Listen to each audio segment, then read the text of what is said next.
நாங்க தேர்தல் நேரத்தில் இதெல்லாம் சொல்லுவோமா? உங்களை மாதிரியா நாங்க?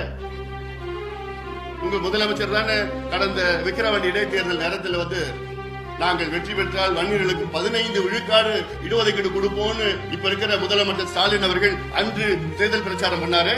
விக்கிரவாண்டி இடைத்தேர்தல் என்னாச்சு? அப்போ உங்க வாக்குறுதி என்னாச்சு? திமுகனாலே பொய் வாக்குறுதின்னு எல்லாருக்கும் தெரியும்.